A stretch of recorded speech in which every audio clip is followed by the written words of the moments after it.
Welcome to the inaugural series of radio dramas, produced by the Tudor Artisan Hub in association with Writing Changes Lives, Carrick-on-Suir, County Tipperary. This first series features 3 short audio plays specially created for Healthy Ireland Keep Well campaign, supporting citizens during the COVID-19 pandemic, focusing on switching off from pandemic news and staying connected with each other. The Keep Well radio plays were created entirely in a virtual realm and are inspired by residents in 3 residential care homes: Greenhill, Carrick-on-Suir, Melview and St Anthony's, Clonmel. Residents were invited to talk about a time in their lives when the world was turned on its head, but everything turned out okay. The residents were remotely interviewed and shared a variety of inspiring and often very personal stories of resilience and challenges overcome. Writers from Writing Changes Lives created new radio dramas based on these interviews, and 3, one from each care home, were chosen to go into production. The 3 scripts were handed over to drama directors and a cast of 7 actors, all associated with the award-winning Brewery Lane Theatre Group in Carrick-on-Suir, and rehearsals began online.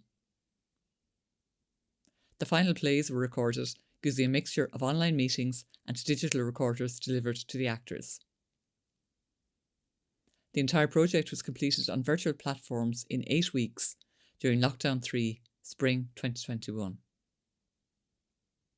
Opening the Healthy Ireland Keep Well radio drama series on March 29, 2021, we bring you What Kind of Blue? Written by David Ryan, directed by Colm Power, and performed by Peg and Colm Power. This wonderful short play illustrates the importance of family, community, and the power of love, with a connection spanning the decades. Sit back and enjoy.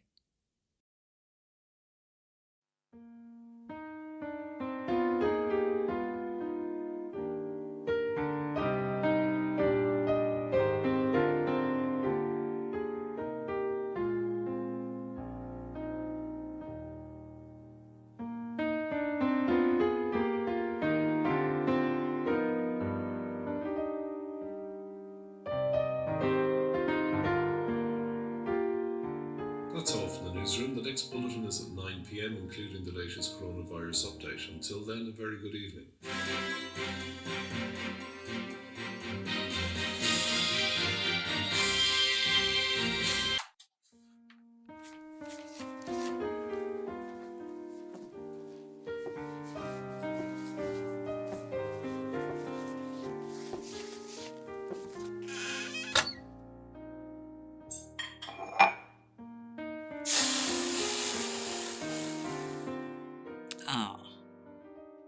That's it. That's life. As quick as a spit dancing across the range. A skipping stone on the dining.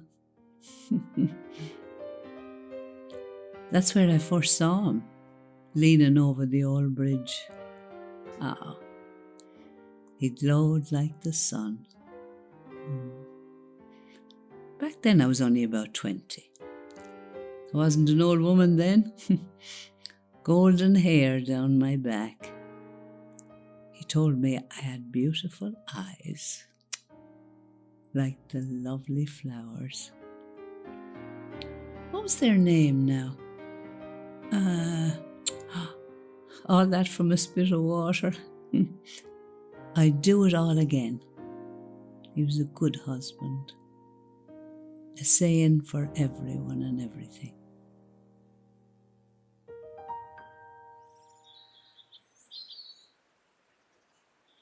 $7 for a name, 5 for the farm, and 3 for the pub.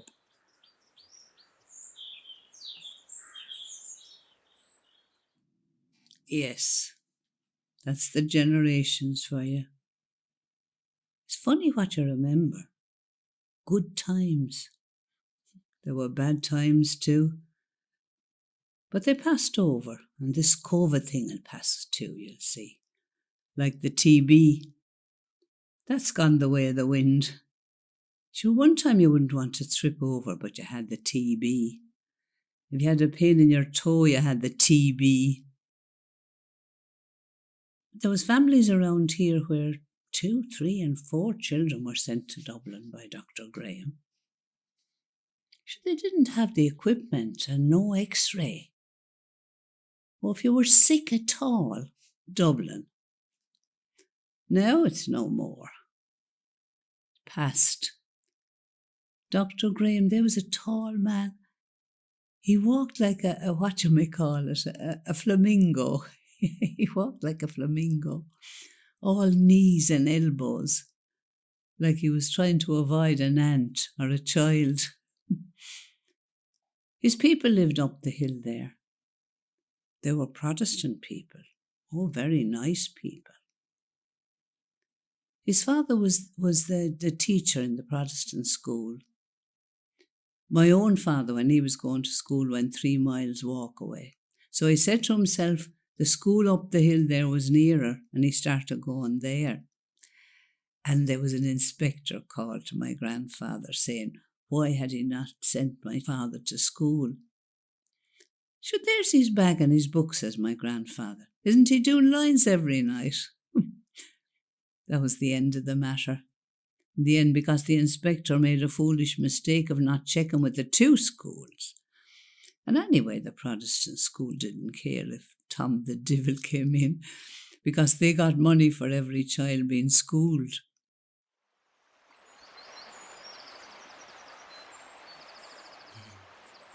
Better the devil you know than the devil you don't.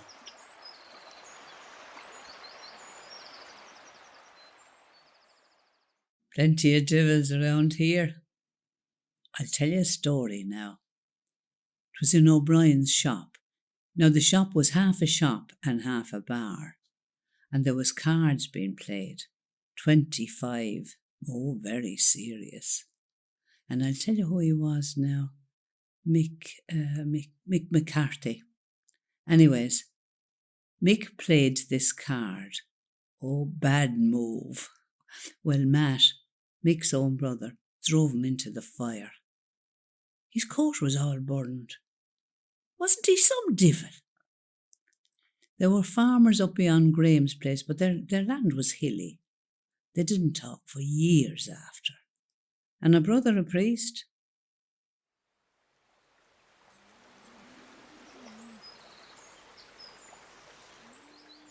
You're not a farmer unless you have a 2-storey house, a son in the priesthood and a bull in the field.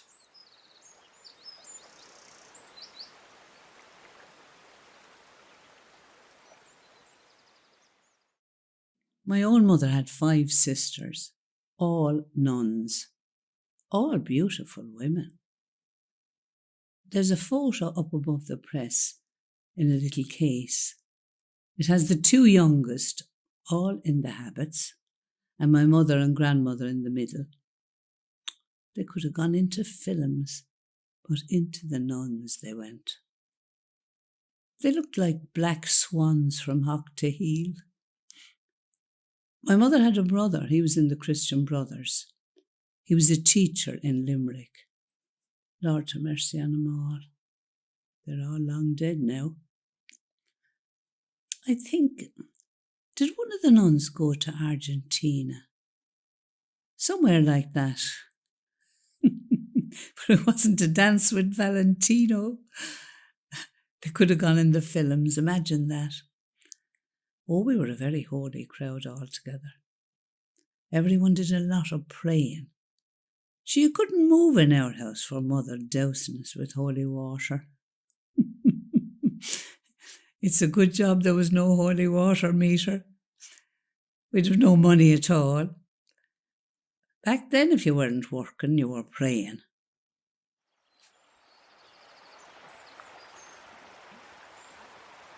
The family that prays together stays together.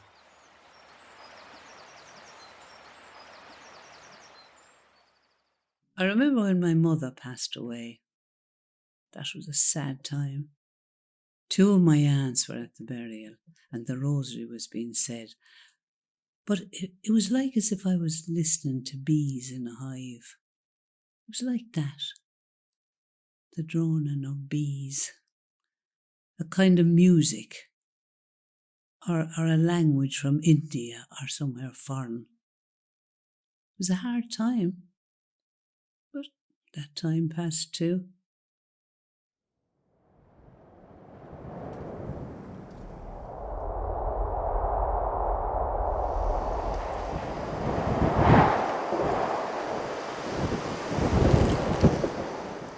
Did you ever hear the big snow? People said 'twas the end of the world. 'Twas as if God threw a bedsheet over Ireland. The whole place was as white as a lamb. You couldn't see a thing. Everything disappeared. It was exactly 100 years after the famine. The sky, the moon, all disappeared. Small children were kept inside for fear of them getting lost or dying. There was talk of children gone missing. She'd never have found them. Lost. Lots of people died. It was so cold. It was the coldest Ireland ever was.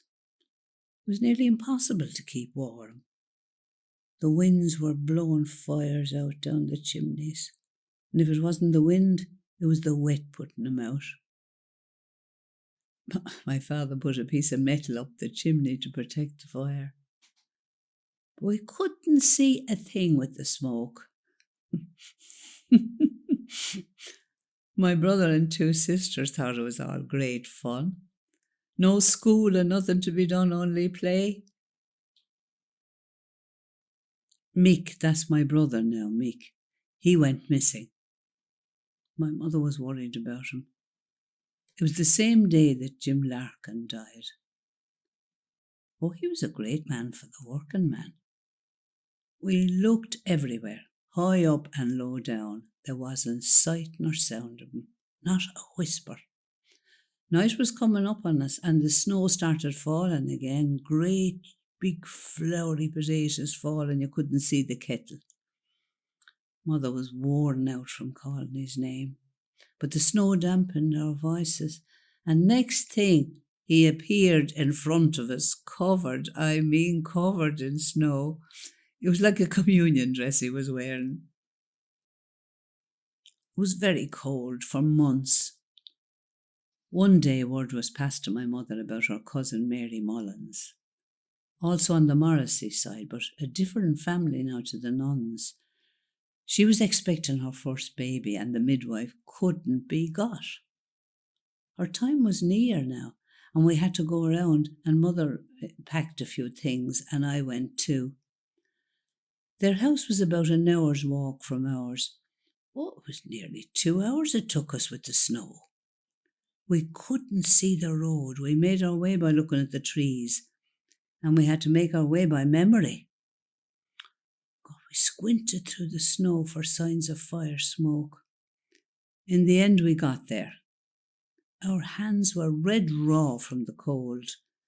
It was 1 step forward and 2 back, but we got there.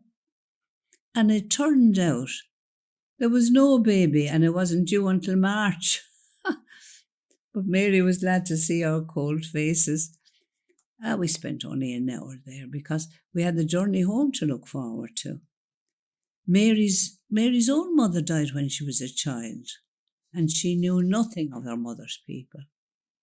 By the time we left, Mother had given her facts and figures, and she had it all by the time we left.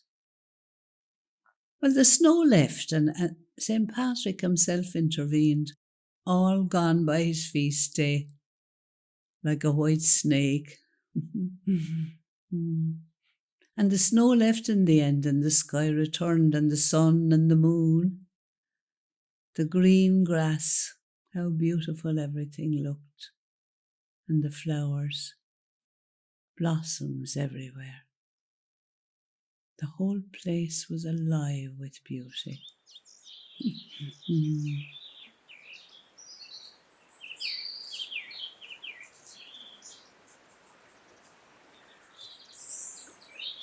I never really noticed before, but this place is beautiful. The trees, God, are the birds even singing for me today? Huh? This bridge over the river. Ah, me hat! The dining is magnificent. I might as well have a closer look and fish it out, I suppose. I break a stick.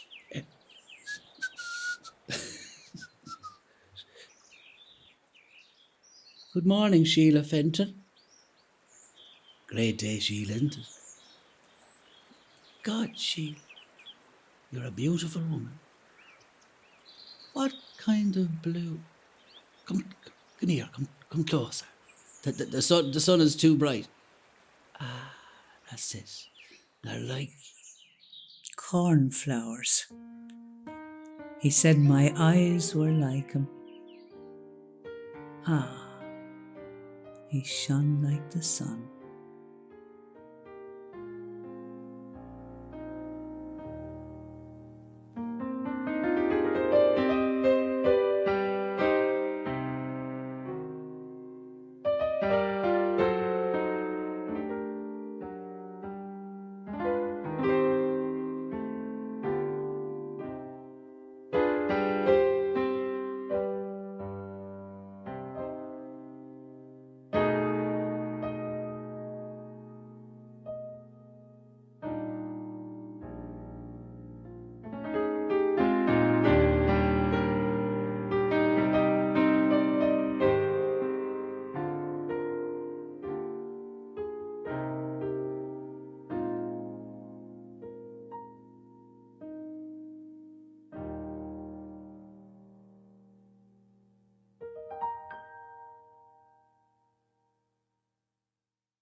We have been listening to What Kind of Blue, written by David Ryan and directed by Colm Power.